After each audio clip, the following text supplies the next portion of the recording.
在地球开会是最烦的，在火星开会是最爽的，因为我们是火星情报局。火星情报局，火星情报局，谢谢各位，感谢地球友好单位优酷的大力支持。本节目由地球当红炸子鸡、火星特工都爱吃的中国华莱士独家冠名播出，谢谢华莱士，谢谢 ，Thank you。本节目由妈妈特工、特安心、守护宝贝、超能力的999小儿感冒药联合赞助播出。今天我们有新的飞行特工来到一起开会了，欢迎火星上的宝石，地球人的老舅。左边跟我一起画个龙，在你右边画一道彩虹。不管你什么厂牌，都在我面前少来，我一个人就够了对付你们这帮小孩。我像高年级的学长，带着学弟走上讲台，一个、两个、三个、四个，都给我站成一排。东北，起枪！干什么？朋友们，我这里是有设计的，不要影响我的设计。rapper 出场都得搞几句3句半，所以请允许我把这几句搞完，好吧？想听。宝石老舅非常开心，第一次来火星开会，然后听说咱们这个节目录起来特别爽。不好笑的故事在这里可不许讲。哇，卡壳了！今天来到这儿不是为了当王牌特工，为什么？不是为了当颜值观众。哎呦，好棒哦！很难得看到老舅的 freestyle 卡壳，本来设计的贼好，被他们给我又没了，又。说到说唱，我跟说唱圈还是有些渊源的，因为很多人说我摘了眼镜跟马思唯长得一模一样。哎呦，戴上眼镜跟盖长得一模一样。我是整场唯一一个脸上长了2个 rapper 的人。那去年就是你淘汰了我和老派。没错。本人早在30年前曾当过10年的中国广播说唱团的团长。哇！问一下老舅 ，JK 哥有没有说唱的天赋 ？JK 哥不能说是有说唱的天赋，这是说唱的鼻祖嘛。那对呗。传统，我这传统啊，咱不是现在，对吧？有没有可能今天融合一下？有可能，我觉得延琪吧，我跟延琪一起给 JK 哥上课，给 JK 哥上课，你胆儿可真大呀！来，那需要 JK 哥怎么配合 ？JK 哥不是，我们有道具。哎呀，我天，这是要带的吗？带上。然后我要对了，得反着带。哇！然后这个还是可以，不可以，假的 JK 哥别怕，假的，我还是戴薛之谦的眼镜吧。JK 哥，这个墨镜比那个链子贵多了。25一条 JK 哥，JK 老师也是怕受贿的哈，开玩笑。好，那我们带着 JK 哥进入这个音乐的节奏里。Yeah。来到这里，说唱就是我的专长，不光说唱，搞笑也是我的专长。所有人竖起耳朵给我好好听，让我们燃起气氛，炸掉整个火星。他们喜欢叫我妖娆，我的思维从来不会笑点飘摇，我的每个节奏非常稳定，不会抛锚，他们都让我把故事推向高潮。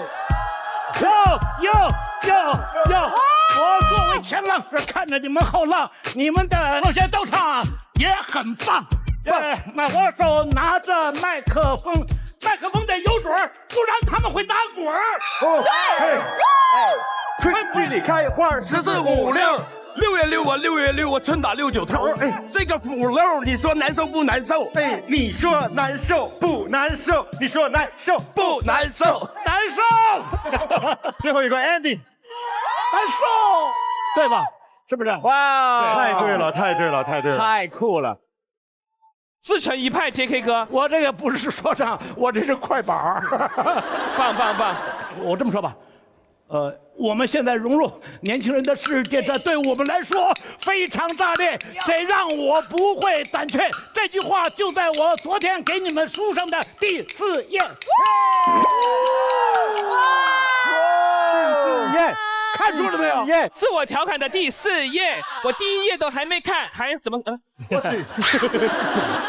好了，要再提醒大家一下，我们王牌特工的评选标准和晋升高级特工的标准是谁最好笑。那么我们的笑点记录员会全程记录每位特工的表现，根据笑点数量评选出每期的王牌特工以及哪位终极特工可以入座到前排的位置。因为我太理解你了，我老婆怀孕不是这儿，不是这个点。没有哪个节目植入的这么早的。跟大家解释一下，今天我有某一个就是故事后面，文哥会跟一个这样的广告权益，但是真的不是现在，我还没有开始讲故事，文哥啊。接下来掌声欢迎我们最好笑的笑点记录员周星驰先生御用女演员美娥姐和彩香姐，欢迎2位。谢谢美娥和彩香姐。来，我宣布今天会议正式开始。好了，既然今天呢老舅来了哈，那么首先第一个提案，我肯定要交给跟说唱很有关系的人。Which one？ 那么就是我们的刘伟。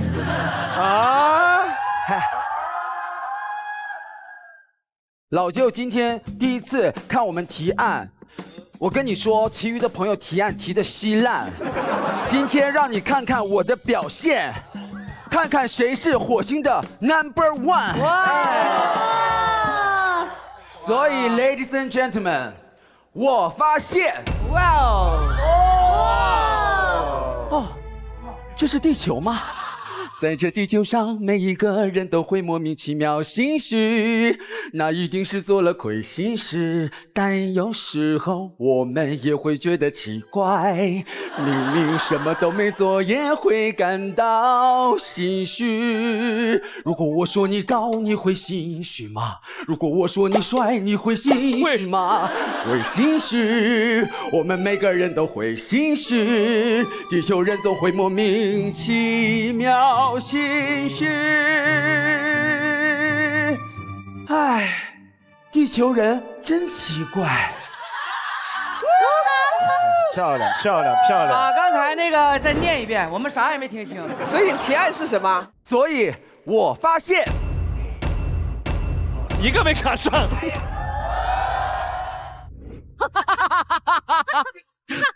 地球人，地球人总会莫名其妙的心虚。刚才大家心虚吗？不心虚。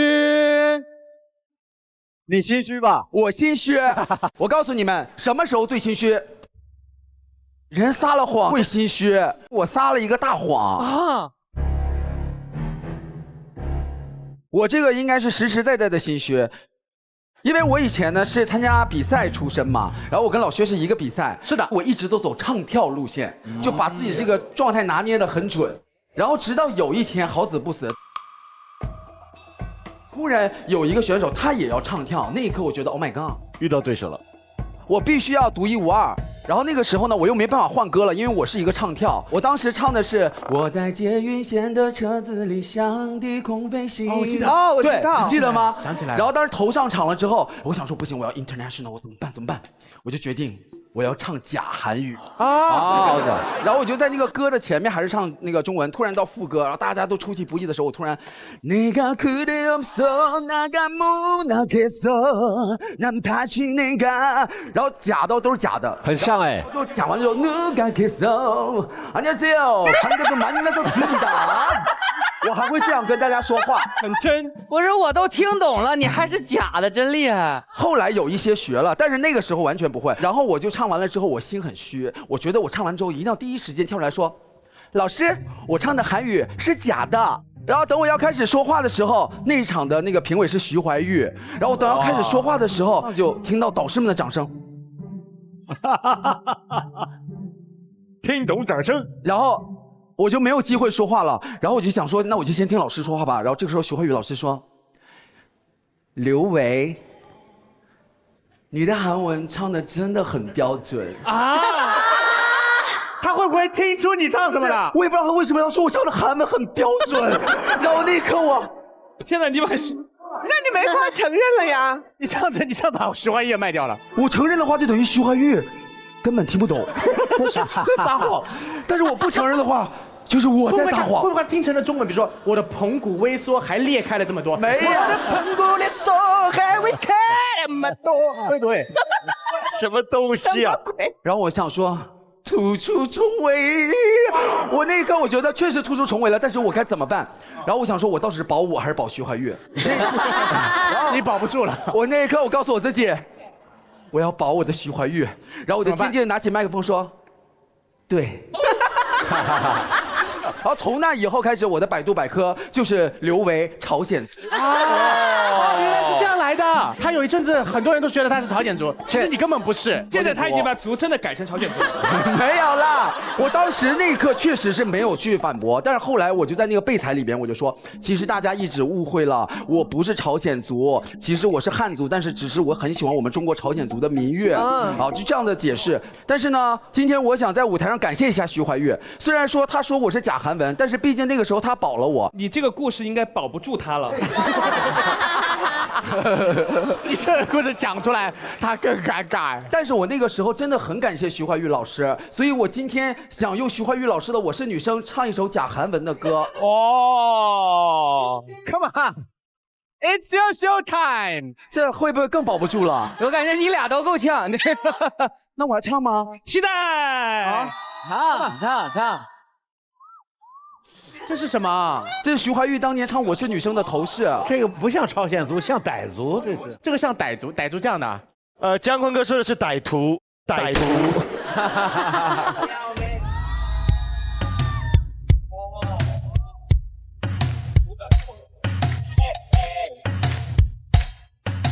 音乐声大一点好吗？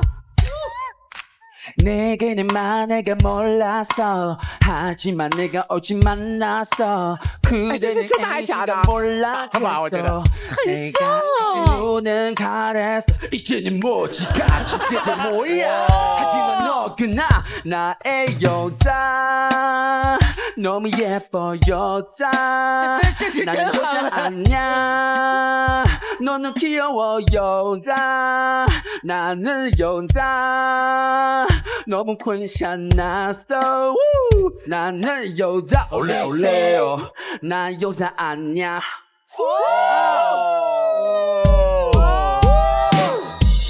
帅帅帅！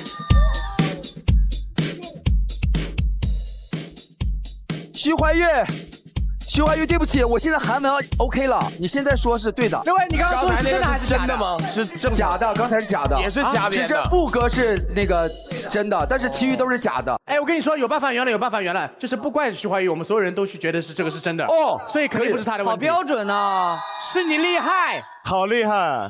反正那个确实很心虚。那大家有没有这种情况？有。文哥有。这些事情发生在上小学的时候，就上公开课的时候，我不知道大家上没上过公开课大课。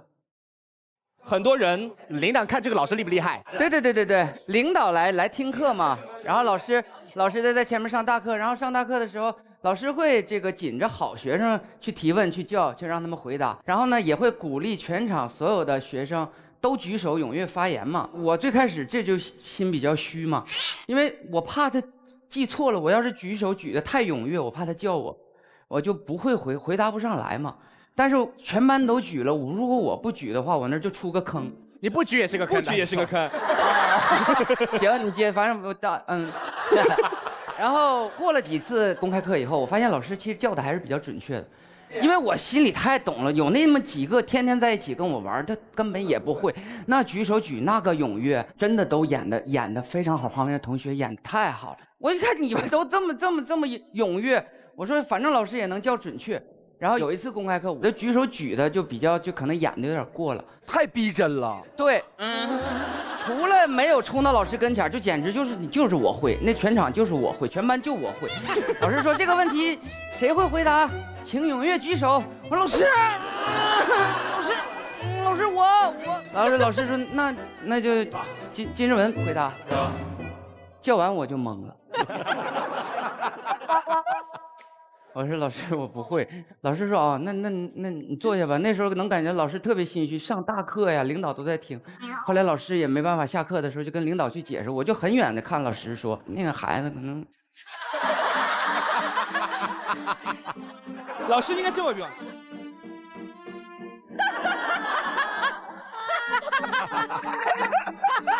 不仅心虚，脑袋有点虚。JK 哥呢？JK 哥会心虚吗？我觉得心虚跟面子很有关系。对啊，我不知道大家有没有借人家钱，跟人家要去讨债的时候，你们会不会心虚？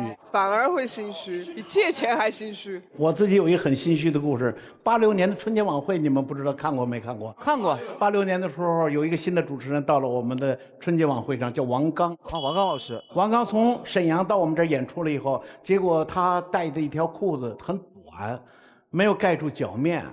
中央电视台说不可以，服装不合规矩。我一看我们俩个头不错，我就借了他一条裤子。借了他一条裤子，他演完了以后，我以为他能还给我，结果他回家了。他也不能脱了还给你吧，建坤老师。可是86年的时候，你知道吗？能够上台演出的裤子，我只有2条。啊，怎么办？怎么办？我想跟要吧，我不好意思要。哎呀，不能自己要，开不了，怎么办呢？找一个老同志，我就找我的搭档唐杰忠。我说唐杰忠老师，你给我要。但是没想到，这个老演员也很心虚。1个多月以后，他都没有开口。我说你怎么不跟我要啊？你要吧，我要。结果他说是这么着吧，我给他写封信吧。这么暗示？这封信写得很长很长。就是最后一句话有一个裤子的事儿，前面都是在问候他，你妈怎么样，你爸爸怎么样。最后一句他说：“哎，有一条裤子是不是在你那儿呢？那个裤子好像是姜昆的，他这个人挺小气，你要在你那儿呢，你就把他给还回来。”他写信都还出卖你。现在王刚四处讲，姜昆当初我穿的那条裤他要，你说他多小气啊！我穿过的裤子。你还能穿吗？已经给你撑大了是吗？所以我说心虚是各方面的原因，每个人有心虚的时候都是各种各样的原因。是的。鸡哥有吗？心虚的时候？我原来上学的时候喜欢去图书馆，然后呢，后来我发现有一件很奇怪的事情，有一个男生喜欢你，又有人喜欢你，全世界男生都喜欢 TY。哎，你会不会有点自恋症啊，同学？你会不会只要别人点我我点你怎么了？还不能点呢？点我会觉得我喜欢你。天哪！请问你要看医生啊？被爱妄想症，他是。大家冷静冷静，我发现他有一个问题，他每次我不管坐在就是图书馆的任何一个角落好了，就比如我坐在这儿，他就会坐在我的斜后方。你说这个是不是很可疑？可疑了。他是不是就是喜欢我？他可能有点斜视，眼神不太好。你以为我在看你呀？然后突然有一天，这个情况变化了。怎么了？我那天刚好穿了个短裙然后呢，在夏天的时候，你坐久了穿短裙，你的肉和你的凳子摩擦的时候，有些时候一个不小心就会出现一个气体的声音。哇，要命了，天哪！然后我就卡住了。因为所有人都看向我了呀，那为了证明不是我，是因为移动才有这个声音的，所以我就开始疯狂移动，我就开始就左蹭右蹭，左蹭右蹭。然后图书馆管理员来了，说不许在这里 B-box。DJ 抓热屁。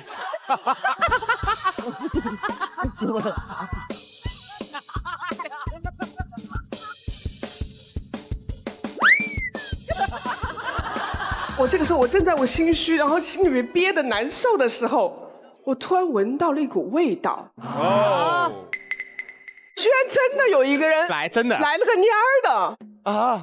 然后你知道最让我崩塌的是，这男生他把所有的那个书全部收进包包，非常快速的，他要准备离开，熏到他了。哎呀，绕跑！结果他一站起来，刚才的那个浓厚变得更浓厚了，扩散了。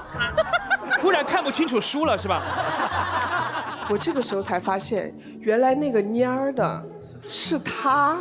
哇！是他一直坐你斜后方，是选择陷害的对象，就是那几天在选人。网上不是有个方法吗？就是如果你不小心放了一些气体，很怕大家闻到，你就马上说，哎，你们闻一下是不是煤气漏了？所有人都会帮你闻，马上就吸完了。好了好了，聊一点干净的东西啊。我这是一个工作中的故事。哦，那干净也不一定哦。因为我经常有时候会被那个剧组邀请去客串一些会计大姐、房东大娘、管事嬷嬷然后有一次呢，我就得到一个比较年轻的角色然后我打开那个人物简介，那个角色是一个胖胖的花痴。那个戏的男一呢？谁？是毕雯珺啊，毕雯珺然后有一段戏呢，是我要走出来诱惑他。什么他？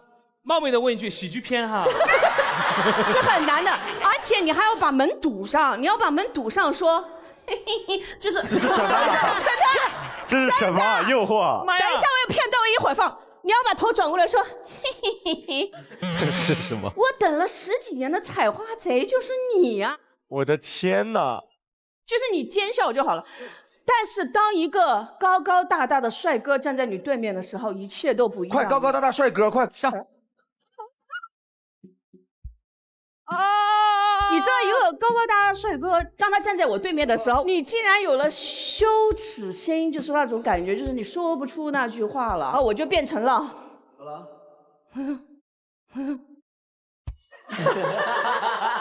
那个，哎呀，没想到等了10几年的采花贼是你啊！你不要过来啊！他刚才。然后就不好意思嘛，真的演不出来。今天还有那一段那个视频，看一下，要看。阿花，不是阿花，我好可爱啊！我天哪！没想到我盼了10几年的采花贼。居然是殿下你呀！可非常好，很可爱，很棒，很可爱。那个是怎么演出来的呢？然后最后我实在不行，现场导演说我来上。那个现场导演啊，长得非常像杨迪。杨迪除了艺人什么都像。他是满脸的络腮胡的那个杨迪。然后他说我来，他把那个头套一扮上，然后也不化妆嘛，头套一扮，然后古代衣服一穿，往我面前一站。那一刻，我整个人轻松了，我觉得我完全可以做到，所以我就嘿嘿嘿嘿一条过。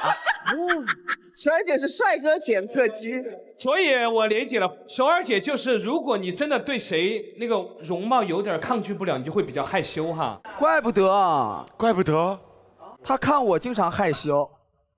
老薛怎么样？你们俩尝试一下演他看一下，如果他遇到你能一条过，证明你不是帅哥。好，懂了。哎，我也想挑战，我也想挑战看看。这样，我们排队，排队，快来排队，快来排队。欢迎来体验我们游乐园最火的项目——颜值检测器。来，3、2、1，开始。阿花，你想干嘛？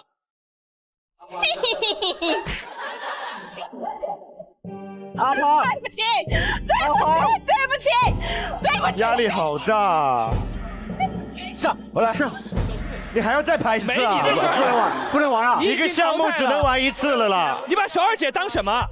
来，让我试试。3、2、1。阿花，你想干嘛？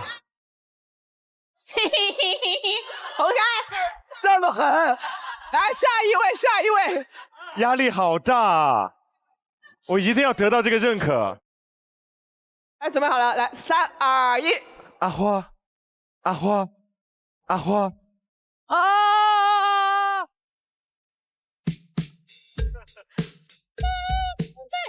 呀，成功了！成功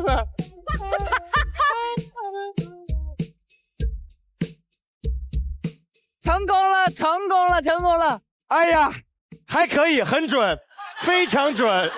下一位没有试的必要，试一下嘛。没有试的必要，真的没有必要。没事，我们一起。100、1、2、3。直接放弃啊！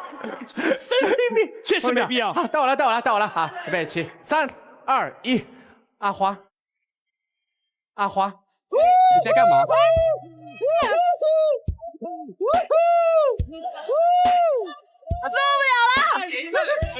不了了，回到你的位置上。下一个，没有，我是觉得接在薛老师后面太紧张了，我先转走。什么玩意儿？神经有毛病啊！准备好了，来，准备好了，来，3、2、1。阿花，阿花，不行，你准备。我也可以，我竟然可以，我竟然打败了敖犬，老舅脸都笑烂了。这什么审美啊？谁？这话说没有，审得好。小二姐，你看到老舅也有点害羞哈。什么？我们两个有渊源的。你们两个曾经有一段故事啊，就是在年轻的时候，他参加过快乐女生的海选，我参加过快乐男生的海选。不说参加过快乐女生，你唱的什么？唱的那个 Hey Jude。哦，那首会唱歌哎。没想到越挖越宝藏了，首尔姐。我们下一次入选要让他唱歌哦，好不好？定了哈，我们想听哎。好，谢谢。好了。不是，但是还没有解释为什么你会跳过？为什么？好，一对耳朵就能毁了整张脸，不至于吧？你坐下吧，小矮人。你背你的广告。老舅有没有什么故事？老舅有心虚过吗？我自己之前也是一直做别的工作嘛，上班嘛，然后在成都的时候当司机，给老板开车。就那段时间是我最心虚的时候，因为我又没做过司机这个工作，就一直在试图去学习。没做过，驾照有吗？从来没开过车，后来上的。这个太狠了。但我试图用尽这个毕生所学来服务我的老板。那老板上车之前，成都夏天也蛮热的，我就想我要自己要周到一点。首先就把这个所有的空调都打到合适的温度，把窗子关上。他坐上来车了之后呢，他就很奇怪的看我，我也不知道我哪里做错了，我就开始心虚。啊，他喜欢你，你跟他是一个路子的。对，他也在斜后方看我。对，然后他就要把窗子给摁开，我就觉得这个我已经把空调打开了，这里面温度很凉快，我又把窗子拉起来，就我这个老板跟我 battle 了几次。我摁下去，他摁上来，摁下去，摁上来。你真不太适合干这行，我觉得。然后我说：“大哥，这个温度很合适，那么热，多舒服啊！把窗子关起来，费油。”他说：“我就想吹点自然风，在一起吹空调，不行吗？”然后我就觉得自己有点虚了，这太不好服务了，对吧？然后这个到了地方。下车就说赶快把后备箱那个烟和酒拿出来。我真的没有开过那么好的车，我就找不到那个开后备箱的那个键，我一直手忙脚乱的在倒腾，他又很焦躁的就把我给弄下来，说什么好车都没见过，下来。我来，他也找不到，因为那个车是他管朋友借的。什么老板？这是老板也挺惨，这冒牌老板嘛。老板比你虚多了，他才心虚。就这个挨骂，就导致我越来越虚嘛。我就赶快要抱着这些所有的东西，赶快到酒店进去点菜，去招呼别人。我想我一定要表现好一点。然后呢，拿出红酒给客人倒酒了。然后我也以前没怎么喝过红酒，尤其我东北来的，我们就那儿就习惯就是喝酒就给人倒满。哦，那么高2个红酒杯，红酒倒满。我上去，我想着我们迟到了，给人热情一点。咚咚咚咚，2个大红酒杯全部倒满，1瓶红酒已经倒完了，倒一圈下来开了6瓶才倒完。那场就是生意谈判的开始是2个大哥这样子，就是那种杯子一定要拿起来，一定要缩掉一点才能拿。对，老板喊一声干杯，每个人还先要。干了多久这个工作？就大概1年吧。哇，1年！1年是你换工作，还是老板找人写了封信给你，让你？1年最后其实是因为那个说唱的节目播了嘛。走你，我走了。对，火了，就直接我要走起来了，找到更适合自己的工作了。对。我有一个比较心虚的点，我不知道就各位女孩子有没有这种共鸣啊？我就每一次跟我的闺蜜的男朋友单独相处的时候，你为什么要跟你的闺蜜男朋友单独相处啊？你心虚的点是怕被你闺蜜发现哈。你是该心虚，那你就是传说中的迪蜜。是这样的，你难免就是平时你跟这个闺蜜和她的男朋友出去的时候啊，你们3个人一起出去玩，对，然后难免就会有一些时候，比如说闺蜜去上厕所，然后我不需要去的时候，懂了。两个人单独相处有点过于愉快的话，你脑子里会脑补出那种狗血的剧情，对吧？啊，我就很害怕，就是这种就是你们两个人相处很愉快，谈笑风生这种场景，然后突然你的闺蜜从洗手间回来了，手里拿着什么东西，一看到你们谈笑风生，然后手里的东西落地然后觉得自己的友情、爱情都丢失了，你就很害怕这种drama的剧情，所以我就每一次都会提高警惕。就是当我跟闺蜜的男朋友需要单独待一会儿的时候，我都会不自觉的收敛自己所有的这种女性魅力。你很怕你闺蜜男朋友就爱上你哈，喜欢你，你跟戚薇是一样，你们那么有魅力的，聊2句话就爱上你了，既是莫名的心虚，也是莫名的自恋然后我就会想，真的不行，我一定要切断所有的可能性，然后我就会对这个闺蜜的男朋友就进行一些这种语言上的霸凌啊。他一说你莫名其妙，别爱上我，别碰我，别跟我说话，别看我，没碰他，别碰我，救命！是不是有毛病啊？神经病啊！人家根本没怎样。比如说，正常我们在一起聊天的时候，他说一个什么东西，尽管不好笑啊什么的，我也会正常敷衍一下，也会跟着笑一下。但是只要我闺蜜一离开，我俩单独相处的时候，她要是跟我企图说什么好笑的东西，我就会很冷漠。企图？这不好笑呀！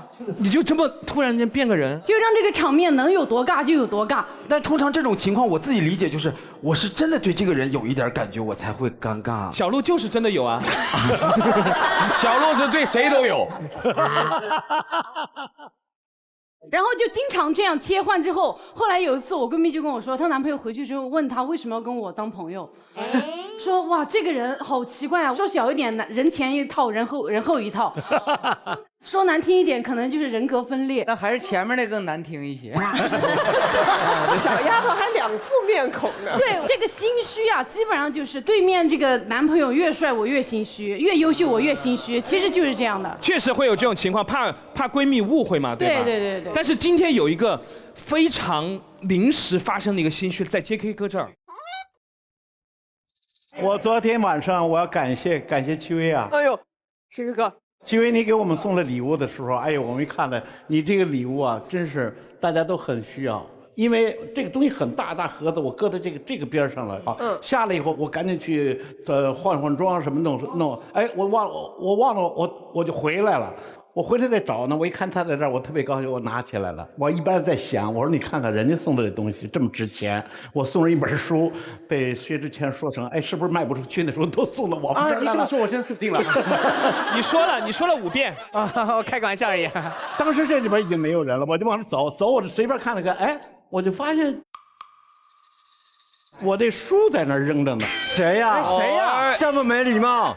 我是给大家送书，我送书的，我想了大家肯定呢也挺喜欢的吧，对吧？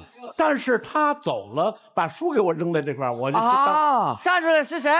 是谁？告诉我们是谁，当场让他看完。给你一个机会，你先站起来。小鹿。真的是人前一套，人后一套啊！哎呀！说为什么要扔在这儿？我都扔在别的地方，不是，开玩笑。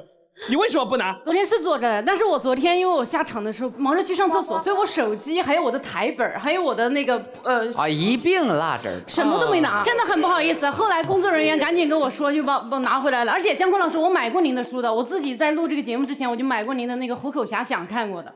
哎呦，谢谢。我当时只是反省我自己，我就看了一眼，我说，哎呀，这可能人家不大愿意，我就走了。不是思想有问题，是膀胱有问题。对不起。老师丢三落四的，他手机什么全都忘在这儿了。讲个小笑话的，讲个小笑话，这是啊。讲个笑话而已，这么认真，吓死我们了。我给大家讲一个非常心虚的一个小时候我的故事。我小时候嘛，家里条件不是特别好，然后呢，我跟我爸爸一起摆过一个书报亭。哦。我不知道你们知不知道，就是书报亭里面就是它可以买，比如说报纸啊、杂志啊，还会买那些漫画。其实一个书报亭在那时候比较难养活一个家。对，所以呢，我那个时候呢，我跟爸爸就开拓了一个，就开始要叠。什么呀？你怎么知道啊？不，没有那么过分，没有那么过分。炸死我了！所以是铺在地上那种给别人租录像带哦，一盘2块，出租1天2块，然后但是你要付押金10块。对，然后呢，就到傍晚的时候呢，我们就会把街边旁边就摆一圈这样子的，然后录像带租赁。然后我负责什么呢？我爸爸就会给我打电话，喂，那个儿子，你帮我在家里面多翻录几盘那个挑战者，刘德华演的，当时关之琳很红。因为我们的摊子很小，不像那种大型的租赁店，它什么片子都有，所以我们只能计时的，就红什么我们就租什么，大概几款这样子，你懂吗？但是那个时候的翻录啊，这不能快进哦，所以人一定要在旁边。所以他牺牲了我每个周末，我不能下去跟同学们一起出去击球干嘛，我都不行，我必须在家里等那个录像带。挑战者看了600多遍，哇，真的是我都背得出来那个剧情，就很痛苦嘛，对吧？就你很不想干什么，但是那时候真的给我家每天大概能多带10块钱到大概20块钱的收入，那不少了。什么年代呀？10块20块还是挺贵的，还是很有用的，你知道吗？对。然后就录了很多的这种挑战者这部帖子，然后结果好笑了。过一阵子这个片子就不红了，就要录别的了。比如说什么什么堕落天使啊，还有那个什么山村老师什么就出来以后，哇，爸爸说山村老师很红啊，然后我自己还一个人在家看这么恐怖片子，看了600多遍，哇！后来都认识他了 ，Hello， 楚人美。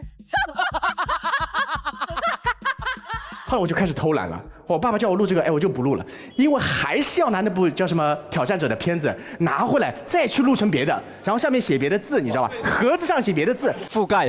对，然后我就没兴趣了，我就开始不录了，里面还是挑战者，任何片子里面还是挑战者，然后我就在那边租赁，这种压力多心虚，你知道吗？双重压力。第一，别人过来租的时候，你根本知道这盘就不是。比如说小朋友我想租这盘电视，我说堕落天使不好看的，它太堕落了，不适合你。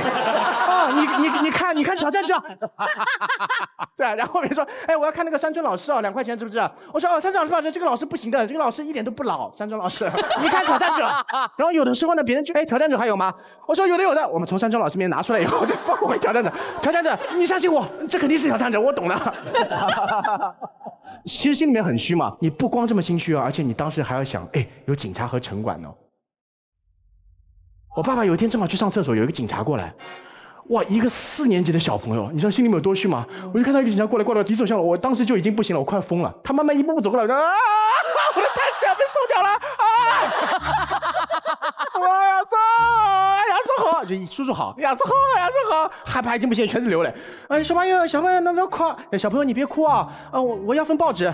报纸不要钱，你给他。你吓成这个样子，你爸爸呢？我跟爸爸死了，去小便了。我爸爸就是多亏有我这样的儿子，他干什么都能黄，因为后来这个摊子就是被我这样子搞的，你这什么片子啊，根本道不对吧？然后这个生意又黄掉了。他们整个区都看过挑战者，就那一区全这种挑战者。我小时候最心虚的就是这件事情，好恐怖，我觉得。有时候你的心虚是源自于你经常去光顾的有一家店。你有一次没有去光顾它，而去光顾了旁边的一家店，被看。大家哪有那么夸张？大家这种时候会不会有这种心虚的感觉？就像我以前经常在楼下的一家姐妹理发店剪头发我可能从4、5岁的时候，奶奶就会带我到楼下去剪头。她跟我奶奶的关系很好，就给你剪那种小圆头、小平头，小朋友的发型，所以她就习惯了。就我已经到初中，已经到10几岁的时候，楼下那家姐妹理发店每次都给我剪平头，她只会剪平头，就给我推完了。然后其实有一天我就觉得有一点自卑，就觉得班上的男同学都开始留各种这种左边斜、右边斜、中间斜的，然后我就说那我也去试一下别的店。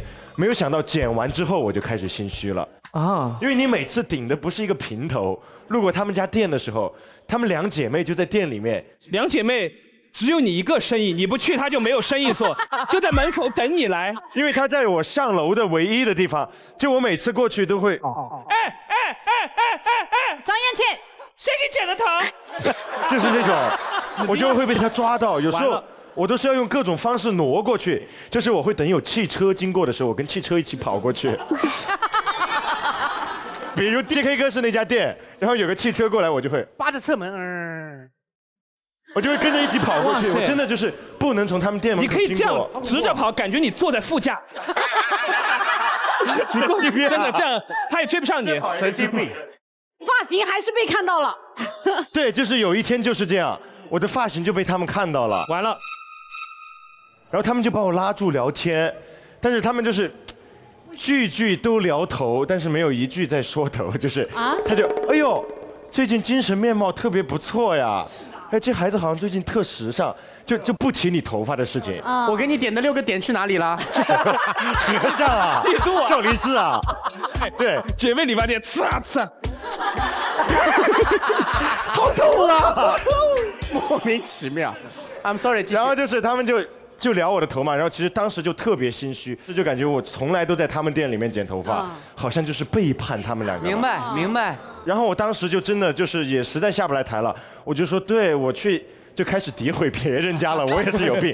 我说我去有一个理发店，他非要给我剪这个头发，我觉得好难受不舒服。他说正好，又给我推了，又推成平头了。然后我直到高中2年级我都是留的平头，没有逃过他们的魔掌。对，因为我真的不好意思，有时候你就会觉得好像辜负了他对你的喜欢，辜负了你们平时的这种交易。这个倒真的大家都有共鸣。现在这2姐妹是她的化妆团队。卓璇呢？我是不敢加比我红的人的微信。那所有他微信的人，都比他。不是，就是最后可能会加上，但是加的那个过程我都很心虚。就比如说我们第一次录火星的时候嘛，当时我们第一天录完，然后大家一起吃了个饭，然后吃饭的时候当天是戚薇姐在，然后露丝也在，就是因为我就很喜欢漂亮姐姐，然后就很想加他们微信，但是我又不可能开这个口，我就一直没有办法主动，我就是完全等到有人提出加个微信吧。加个微信吧，我说那我也一起加一个吧，我是顺势加的那种。所以说，就是如果你非常轻易的加谁的微信，一点没有心理建设，这个人在你眼中没有不红的人我不加微信，不是。那我想问一下现场的朋友，谁没有加上你的微信啊？不可能，没有啊！来，没有陈卓璇微信的举手。啊？不是，老舅，没事，我俩也没有。老舅不能算，老舅我忍了。先问一下敖犬，敖犬为什么不加？为什么你不加我？你看不起我？不是啊，你那天在吗？我在啊，在，全在。啊，你死定了。林超泽的也没加，我当然没加，因为那天我不配。但是那天你也在哦。今天你没加吗？我今天配了，但是陈姐还没加啊。好像刘维啊，好。我也这么多动作吗？控制住他，好吧？我今天还没加。加一样，超像的。好嘛，那一会儿把超泽的加上。谢谢陈姐，谢谢。犬哥的呢？犬哥的不用。为什么？犬哥也有一点心虚，是因为他女朋友每次都在。啊，有女朋友也不加。我们交朋友嘛，正常的。微信的部分，我倒是没有说在这方面会有心虚，但是我有一个会心虚的一个点。什么事儿？比如说像就微博刚刚红起来那个时候，大家都相互要互关嘛，这种。就比如说我关注人家其他艺人，但是别人没有回关我，我会稍微心虚一下，会觉得说，为什么呢？等一下，那戚薇姐姐。我关注了你的微博，为什么你迟迟没有回关我？为什么？现在检查一下有哪些人没有回关，比如说我。哎呦，没关啊？没事儿呀，没关也没关系。啊，他没有关注你，我没关注你吗？等一下，迪哥我很早就认识，我们俩好早就认识了哈。啊，等一下，我看一下。没关吗？我看一下，我单方面关注了戚薇，拍特写。哇，还在黑名单里。关了。哎呀，整的好像是逼迫的一样。确实是逼迫的，迪哥。我害怕我们互动太多，我怕你就是配上你，神经病啊！你天天。但是我对微博这个关注这件事情回不回关我没关系，而且有的时候你早关注别人，在某一天他突然发现你很早就关注他的时候，他会突然回关你。比如说林俊杰，哇，真的，我必须要说一下，这个人特别好，因为那天我们录完节目之后，他专门到了那个化妆间来给我们送他的新专辑，送完专辑以后，他们自己提说，可能你们想合影，但是你们不好意思说，他一说，所有人合了他半个多小时才走，就疯狂合完之后，他是通过微博的私信把照片一个个发到我们这儿的，人巨好无比。要发完以后，他发现我大概在16年就关注他，因为我很早就听他的专辑嘛，所以他也回关我，那时候也挺激动的。我就觉得有的时候表达自己的喜好，如果正好还得到回馈的话，心里面会更高兴。不用心虚，大胆的关注。好，我分享一个不太好笑，可能会有用的故事啊。所以我小时候呢，我性格比较孤僻，就是不合群。然后那时候呢，我最怕的也最期待的就是每年春游和秋游的时候，因为每当这个时候啊，老师就会让同学们自由组队。但是我呢，就是经常被剩下。然后呢，到最后呢，老师就会说，比如说敖犬、傅首尔、薛之谦、刘维，你们4个不招人待见，你们就那个。老师这么说。就你们4个呢，就是现在没有被选择，你们就随便。你会不会读了太多老师的潜台词？读了很多老师的心声。对，他就会说你们4个既然没人选，你们就随便找一组加入。但是呢，你随便找一组加入，大家知道那个感受是不好的。然后我就非常难过，然后有一天回家，我就跟我外婆就大哭一场。外婆说：“你发现没有，每年剩下都是你们几个人，说明什么问题？”我说：“说明我们讨厌呀。”我外婆说：“不对，说明你们有缘。你们为什么不组一队呢？”哇！当时我听到我外婆这种话，我恍然大悟。然后，所以3年级以后，我再也没有被剩下过。因为只要老师说大家开始自由组队吧，我会立刻站起来走向那些没有人选的人，然后我们成为一组。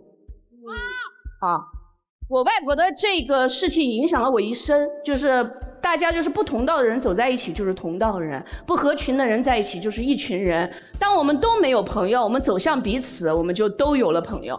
所以呢，就这个故事分享给大家。好啊，希望大家在不被选择的困境中，学会主动去选择别人，相信主动的力量。只要你敢站起来，就有人看到你，你闪闪发光。好嘞。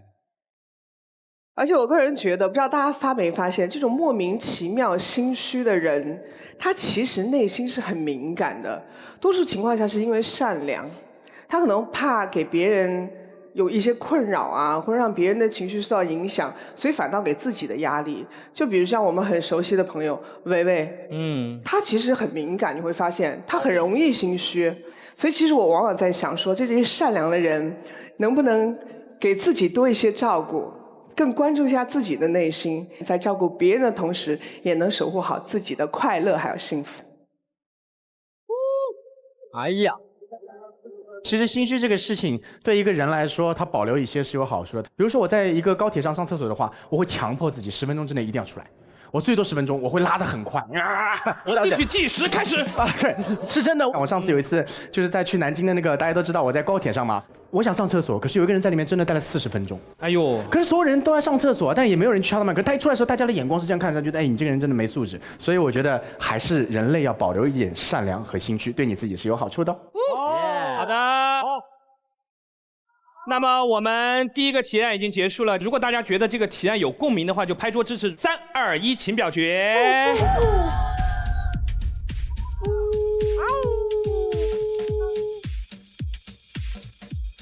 我宣布本提案通过。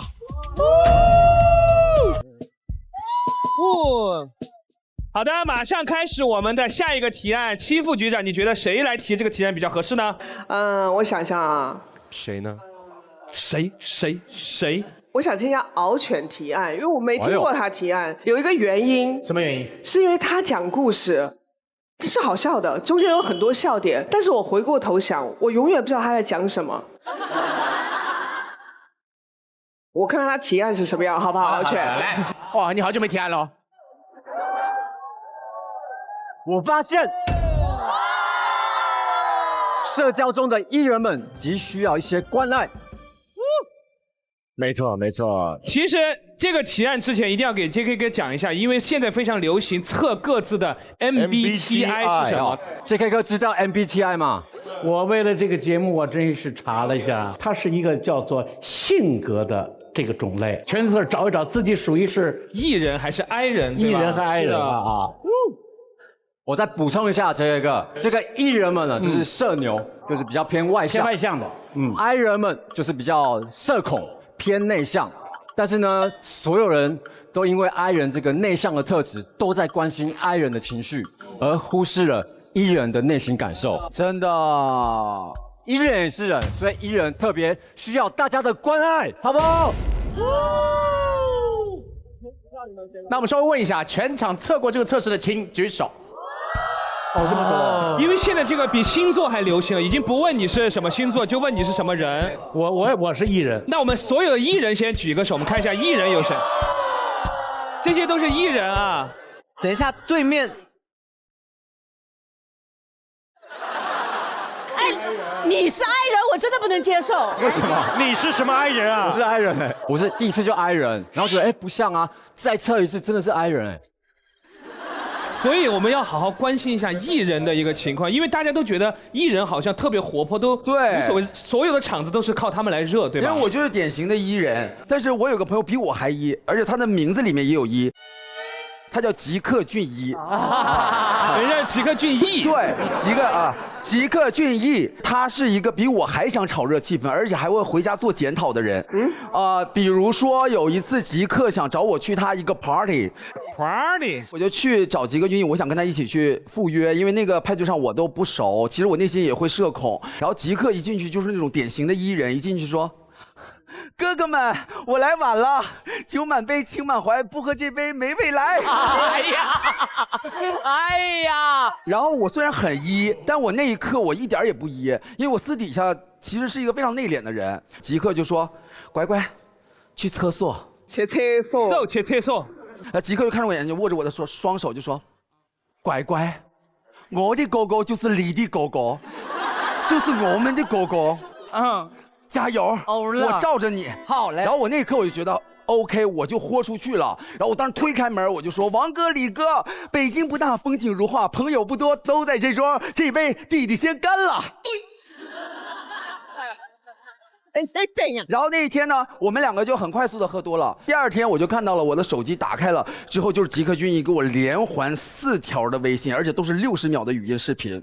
哎呀，第一条语音视频大概的内容就是：我们表现的怎么样？还要复盘？我怎么样？你怎么样？然后第2条语音就是说谁表现的不好，下次我们不叫了。然后第3条语音就是哪个环节特别棒，我们要保留。他就是那种会复盘的艺人，他真的除了唱歌，他也非常会讲故事，然后也非常会主持。所以说呢，真的希望吉克隽逸早日能来火星情报局，让大家感受一下艺人的魅力。哇！所以说刘维，我特别理解你们。我老婆怀孕的时候怎么了？这个样，玩哥没到，你是接在戚薇后面的。我心里 Q 我呢。文哥，你别紧张。我觉得艺人和爱人有个很大不一样的地方，就是艺人特别喜欢分享，有很强烈的分享欲。是的，我有一个 backup， 老就知道吧，就是你唱说唱的时候，后面帮你垫2个字的那个，就今天天气真好，真好。捧哏嘛。我的 backup 叫小熊猫，这个人也是一个奇葩。他分享欲强烈到什么情况呢？就是有一天晚上，他突然给我打视频，我就接了，他就说：“哥们儿，我最近特别喜欢摩托车。”我觉得赛摩太帅了，我高低整一辆。然后我就说摩托车非常危险，不建议。你又没怎么学过，你一整就整个赛摩很困难。他兄弟绝对没问题。然后过2天就给我发了一个视频，就围着他的车拍。我有个哥们儿送了一辆摩托车给我，特别帅，特别帅。我说行吧。然后没过1个星期，又给我发了条视频，他躺在地上，他的摩托车在很远的地方。兄弟，我出车祸了，腿都快断了，帅不帅？他问我帅不帅，我说你打电话了吗？打120了吗？他说等一下，我把视频发完再打120。哇，他都躺在地上，摩托车都在那边在冒烟，他在这里给我拍视频。兄弟，这是我的腿啊，这是我的腿。神经病啊，还在身上了。刚才还痛，现在不痛了。哎，这个袜子我还要的，还要把袜子拿回家。他过几天又给我发了一段视频，是他从一个不知道谁的路人在他后面骑车，那个人有车载记录仪，他去要人家记录仪的监控视频啊，给我看他摔车的样子。这个艺人还在吗？这个艺人还在，他还在。这是黑无常，这是白无常，这是牛头，这是马面。我喝下这碗孟婆汤，我就不记得你了，兄弟再见。还在分享，神经病啊！太一了，干了，我就先不过去了。奈何桥最后10米了，最后10米了，走完了。什么呀？哎呀！而我跟你那个朋友拉个群，短视频已经无法满足我了，我要看他的内容。有时候爱人还真的很需要艺人的这种分享，而且对于他来说，他分享给我们，他自己也能得到满足感和快乐。所以我觉得很多时候艺人和爱人其实就像月亮的阴晴圆缺的2面，我们互相去填满彼此，我们互相去补充彼此。好。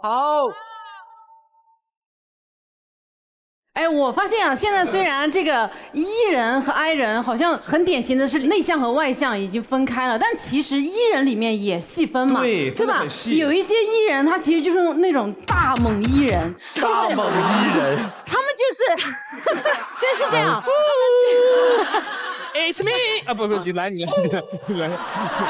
有一些。对，就是他既外向，他又社牛，有一些就是那种小鸟艺人，小鸟艺人，对，就艺也分很艺和没那么艺的那种。就是我见过最极致的艺人，是我奶奶啊。对，我奶奶呢是一个云南的农村里生活了这种70多年的一个老太太，她是只会说云南方言，电视都看不懂，她都听不懂普通话的一个人。她很喜欢旅游。记得有一次啊，我跟我奶奶在张家界旅游的时候，我就说我去买个水，然后我奶奶在那休息，我就看到我奶奶跟另外一个老太太2个人坐在一个石头上，然后他俩就聊天了。那个老太太呢，我一听她说的湖南这个方言，我是一句都没有听懂，但我奶奶在那跟她聊天。哇，奶奶语言能力好强，不会用的是英文吧？伦敦 Bridge 跨下来，跨下来，跨不跨你先跨。I'm a single lady 是吧？他们2个人在那聊了半个多小时，就是那种很热血澎湃。我奶奶有时候还指着我，然后跟那个人说一下，指着你，对，聊得你身败名裂，对，就是那种表情，就是跟村头老太太那种。2个人聊得好开心，然后后来时间也差不多了嘛，后来我就带我奶奶走了，我觉得好感动，我就问我奶奶，我说哇，你们聊得好开心，你们聊的什么呀？我奶奶说我不知道。我哪听得懂啊？我说哇，那一瞬间我真的震撼了，就真正的艺人他只需要交谈，不需要交流。就是也不管你说什么，反正你说完了，你嘴巴不停了就该我了。对，他俩有的时候是2个人同时说，反正也无所谓。我当时真的突然就觉得很开心，因为我感觉很多人都不是会讲到我们要关爱自己的这个长辈啊、老人什么的，但我感觉如果你的这种长辈他是一个I人的话，你就让他在家好好的种花、养草，他自己不要逼着他去跟人交流。但如果是个I人的话，我觉得关爱老人最好的方式是带他去跟人疯狂的社交。哇，疯狂社交。我发现呢，就是跟艺人聊天跟I人聊天完全不一样。你知道我跟我的I人朋友最夸张的一件事情是，有一次我大概就是给他发了一个信息，我说要不要一起去环球影城玩，然后4天后他回复我说去吗？我说昨天去过了。但是呢，如果我今天要给刘维发一段信息，你一旦跟他说1句话，他会给你回10句话。前几天就是我来长沙头一天晚上呢，就是我有早醒症，就是我真的很多醒得特别早，真的多发了一个朋友圈，我说6点挣扎到现在，试图睡一个懒觉，但失败了。然后刘维看到了这条朋友圈，他觉得他应该关心我，他一般不主动发信息，但是他那天发了，他说你咋醒那么早？我说现在睡不长，他说几点睡的？我说11点，到这里是正常的。我觉得是 I 人跟 I 人之间的聊天。好，开始了。下面一条他说我也是11点睡的，8点醒的。我前一天没睡好觉，因为我去了哪里，我干了什么什么。再前一天呢，我朋友生日，你知道吧？生日是一定要去的，巴拉巴拉。再前一天，你看，就你什么都不用问，你能知道他这几天的一切事情。因为我感觉你想问我，你看他念成这样子，他想知道吗？不啦不啦不啦不啦，你这是把索儿姐当日记本在用啊？备忘录啊？啊，对，这是他的第一个聊天特点，就是你发一句他回10句。然后他第二个聊天特点是特别喜欢面对面聊，我特别恐惧视频聊天。然后呢，有一天我说维维你在干嘛？立刻对方发起了视频邀请，吓死人！哇，这个好可怕，这个好可怕。然后他接起来，他说嗨。傅首尔，等你很久了，等了你太久，来带你参观一下我的家。你看，这是我新买的娃娃，你看这里是我的娃娃，这里是我的娃娃，这里是我的娃娃。我想到每天有这么多人陪伴我，我好开心。你呢？然后我说，哇，你家好多小人啊。我跟你讲，我都不能跟刘维聊天或者视频，聊不完，那一天都没了1万，我到哪儿？我问你，你是不是有个毛病？就是比如跟别人聊天的时候，你不想让别人当最后一句。对，是不是啊对，我也有这个毛病。我想说你别回我了，别回我了，结果他还回。睡吧睡吧睡吧，晚安晚安安安安安。没有那么夸张，我是会打扰大家，但是我也希望大家是爱我的。没有打扰，没有，我们爱你，超爱你打扰。然后大家其实都觉得像我这种人肯定朋友很多，但事实上其实我朋友很少。对，跟他接触久以后，渐渐就不做朋友了。乱讲乱讲，杨迪太坏了，怎么可能？是的。所以说呢，我经常会自己一个人在家，然后我就会打开直播跟陌生人聊天啊。但是呢，我还不愿意用我的大号，因为大号吧人太多了，老会有熟人进来。然后有小号直播，最开始直播的时候可能就有2个人进来看，然后我会通过我自己的才艺，就人越来越多，越来越多。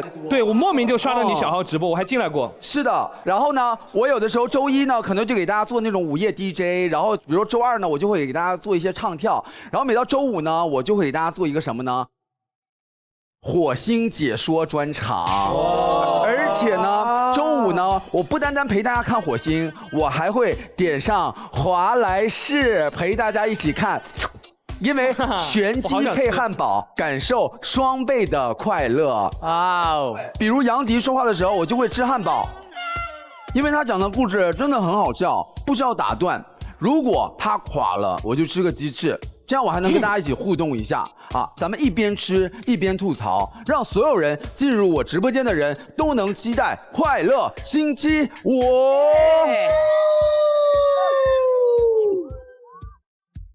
哇哦！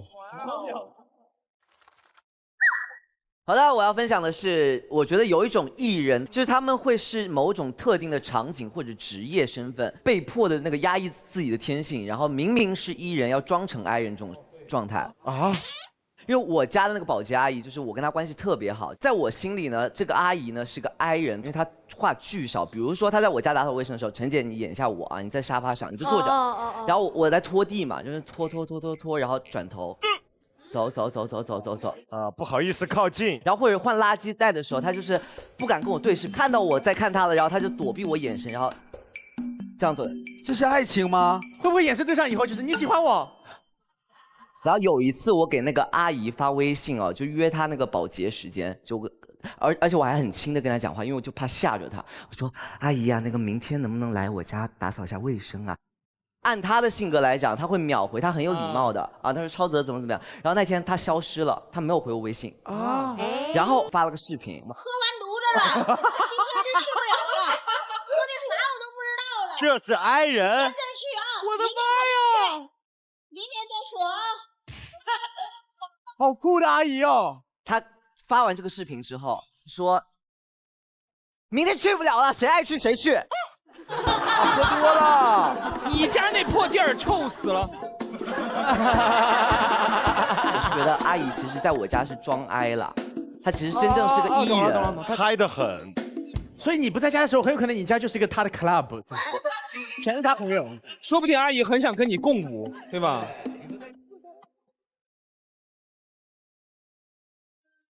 老舅呢，作为一个东北的 I 人哈，对我以为东北人应该就是注定是艺人，但没想到其实就是做了这个测试，发现好多朋友其实也都是 I 人。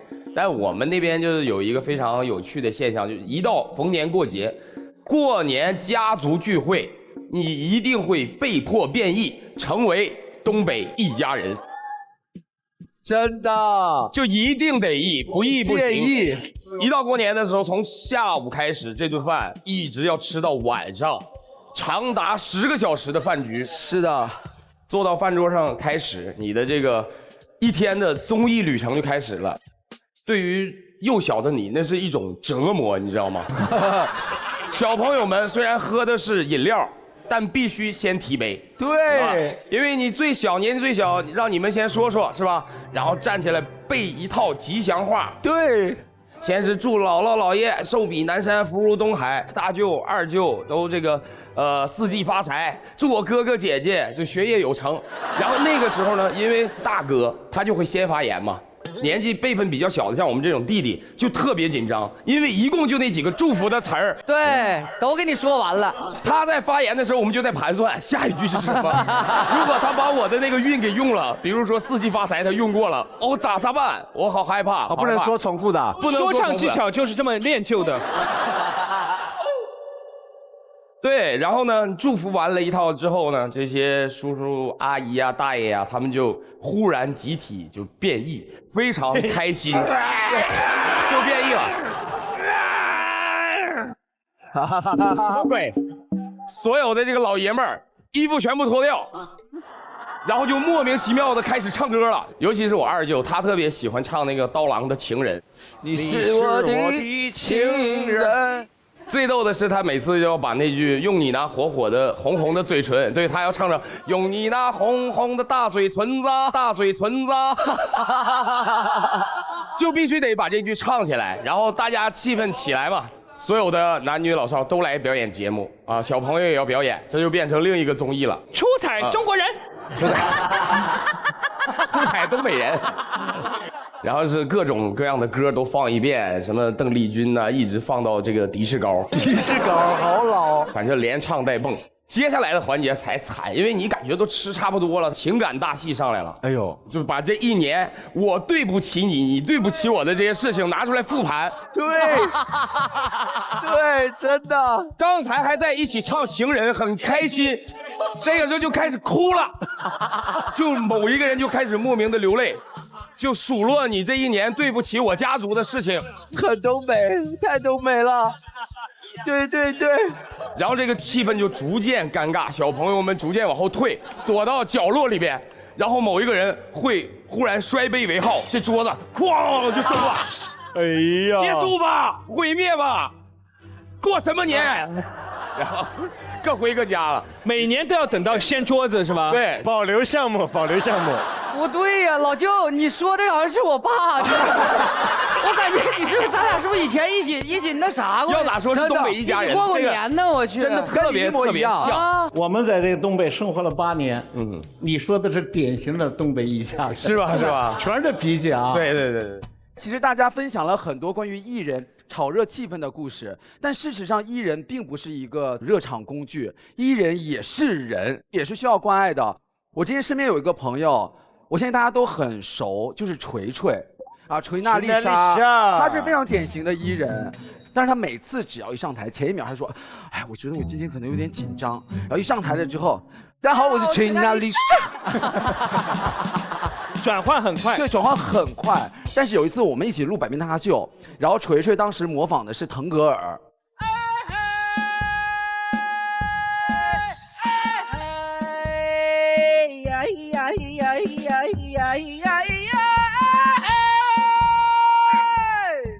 然后完了之后下来了之后，我们掌声雷动，对，掌声雷动。然后锤娜丽莎那一刻突然之间那一下哭了啊，哭了。然后哭了之后，我们就以为说是不是在表演当中出了问题啊，或者怎么样。然后锤锤就是非常认真，然后眼泪一直在落，就说。我也觉得我自己太像了，真的，你记得吗？我记得特别清楚，是不是？他就是因为模仿腾格尔老师太像了，用腾格尔老师那个角色还接了一个晚会的工作。对，他自己就是真的哭了。所以我想说的就是，我身边有很多这样的艺人的女性朋友，包括梦辰啊，包括大王，其实他们都是艺人的一个性格。其实哪个女生不爱漂亮、不爱美呢？所以我特别希望就是大家除了看到他们好笑的一面，也可以在他们脆弱的时候给他们更多的关爱和关心。谢谢大家。我觉得作为一个艺人来说，不能让任何局垮掉。没错。那天，等一下。垮了。正题就讲了2个字，那天就全不记得了。这种人，等一下，哎，我说到哪里了？那天你说到那天哦，那天是什么事儿啊？那天，本来我是一个很 E 的人嘛，然后我身边的人都非常 E， 比如说迪哥什么的，然后迪哥就约了我还有首尔姐约一起玩剧本杀嘛。那天我就提前1个小时约迪哥去一个咖啡厅见面。我一见迪哥我就哭了啊，因为我失恋了那天啊，就当天刚分的手，迪哥马上就约我去玩剧本杀。我是先约的剧本杀，你后分的手啊？是吗？怎么会有人听到你失恋马上约剧本杀？我是有什么病吗？然后迪哥就一直在安慰我，但是我心里在想，他肯定就是那种跟我说。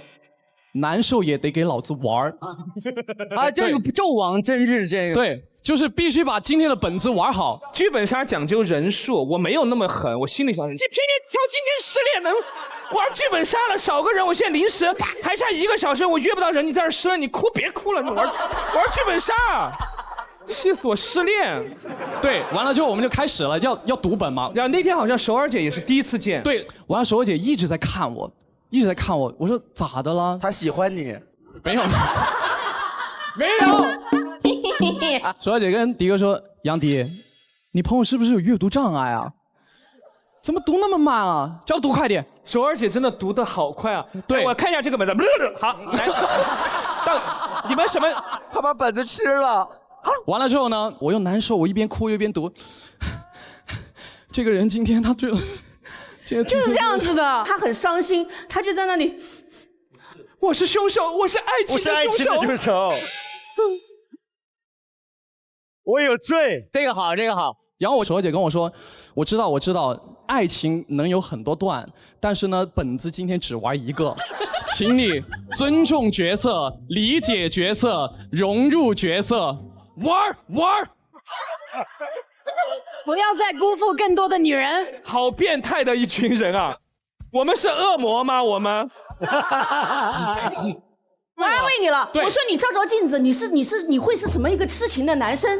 我说你看看你自己，你了解你自己吗？我说过几天你的心情就好了。过了2天，杨迪约我跟他去吃饭，他兴高采烈的过来了，然后说认识了一个新的可爱。没有。陈子梅，等一下，还没出道就塌房。等一下，没有，不是，因为迪哥一直在安慰我，就是跟迪哥玩一起很快乐，我觉得我很快走出来了。2天太快了，2天太快。对，就是这样。你那故事讲完，他俩就定位了，一个是综艺纣王，一个是综艺妲己，就完事儿了吗？那个。你上榜了，综艺普贤孙，上我们的封神榜。我也想上榜，我是什么？我是综艺什么？琵琶精，行吧。我也想上榜。没有那么多想法。马上想一个。雷震子啊！综艺雷震子讲的故事一个比一个雷。那我呢？身体这么弱，博艺考算了。要死的这么惨吗？很早就走了。好了好了，别封神了，神经病了。好了好了，我觉得艺人不仅仅只是需要关心，他也很需要被需要。你知道我有一个就是印象很深刻的一个体验，就是在我怀孕的时候，怀2胎的时候。我太理解你了。什么？哪方面理解？玩哥，我们探讨一下，你哪方面理解我？那个玩哥需不需要戚薇讲完以后给个信号？给我个眼神。疯狂是吧？不然在每一个环节你都理解我很难，其实。比如说怀2胎这个事情有点难哈，就在怀2胎的时候，我每天早上起来，我的第一个习惯就是打开手机吧，我就会看很多工作微信，我基本上可以到达几百条。然后呢，突然有一天，我打开我的手机一看，什么都没有。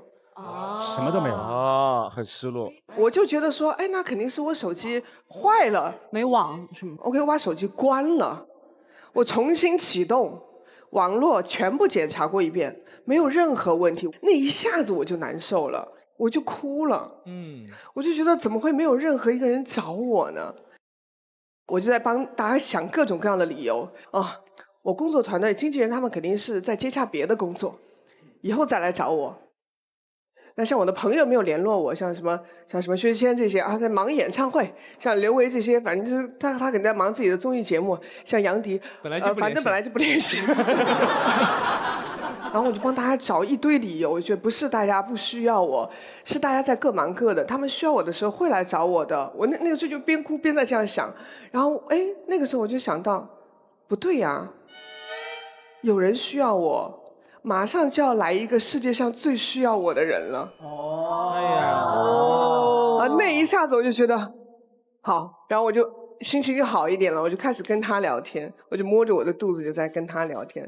所以有些时候艺人的内心还是很需要这种被需要的感觉的。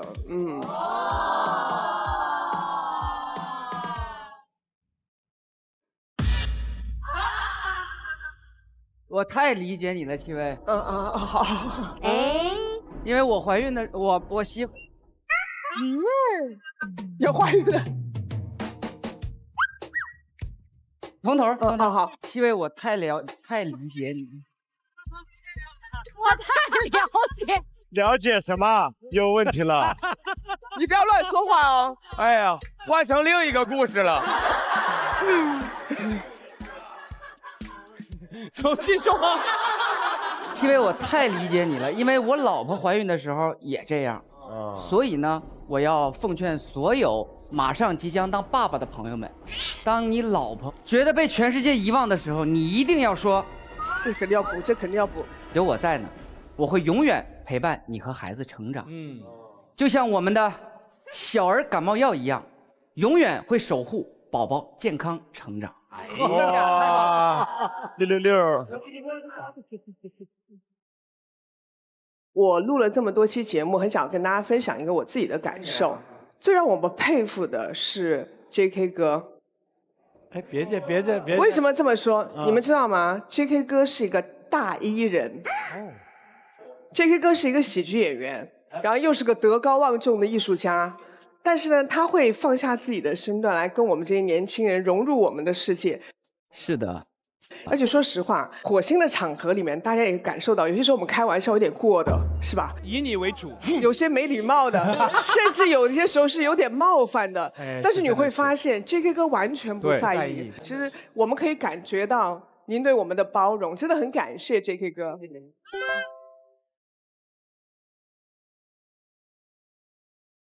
我觉得我来到了你们的这个空间，我就来到了一个非常年轻的世界。年轻人喜欢不喜欢这个节目？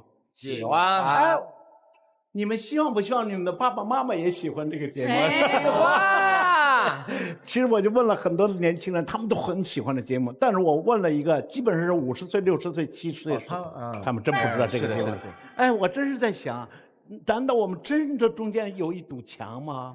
我们不应该很好的再交流一下吗？对呀，就是这个想法让我做到了这里。明白了，谢谢你。而且我还感觉到我们这些年轻的演员艺人们，他们有很多的品质需要让更多的人知道。比方说，薛之谦，他不仅仅是一个就是人家好像捧着的那个明星啊，他有苦的一面，很苦，不然的话他没有那么多生动的故事告诉给大家。傅首尔，你有那么多哲人的语言。还有心灵鸡汤，我希望你在这里边多讲一些，让年轻人们是吧？不光是在笑当中享受一种娱乐，而且享受一种思想，对吧？好，是的。JK 哥，我想问你啊，你来了我们这个节目，跟我们这些晚辈玩了一下以后，你会觉得我们这节目好玩吗？开心吗？我自己感觉到了。你们想想，一个70多岁的人能够从这儿坚持一坐5个小时、6个小时、7个小时，是吧？甚至旁边还有一个人一直在讽刺我。谁呀？哪个人？像话吧？这个一直时不常的在我旁边提问。JK 哥醒了。这个咱们说句实话，JK 哥，你录了这么久，你中间是不是有打盹，或者是整个人在状况外了？就比如说听不进去了，要打一会儿盹。没有，我是在考虑。我考虑我刚才听不懂的那句话是什么，还在思考。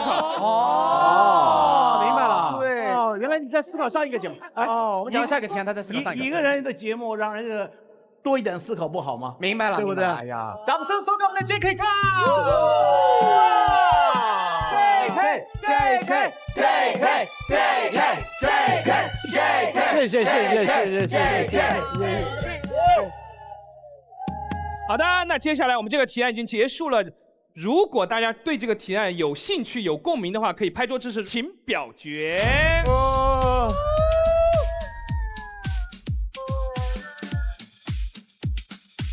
好了，既然大家这么开心，我宣布本提案通过，耶！那今天所有的提案已经全部结束了，马上进入今天的王牌特工评选环节。到底是谁呢？哇，我刚看了一眼，我觉得这个人，该不该呢？这个人该不该？我看一下该不该。你看这是不是？是不是说不上来哈？就感觉好像有。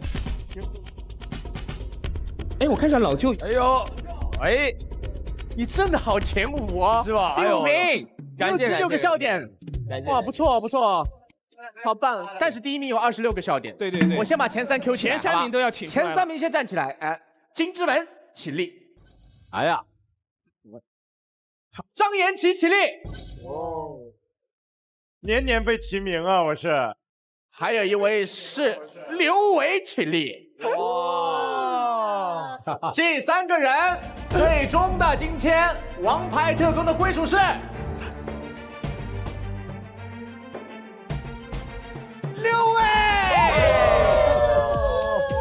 谢谢大家，谢谢6位。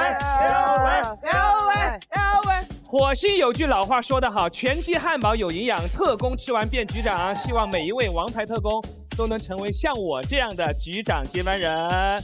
让我们有请中国华莱士品牌大使、周5不加班的小白鸡为我们呈上王牌特工勋章。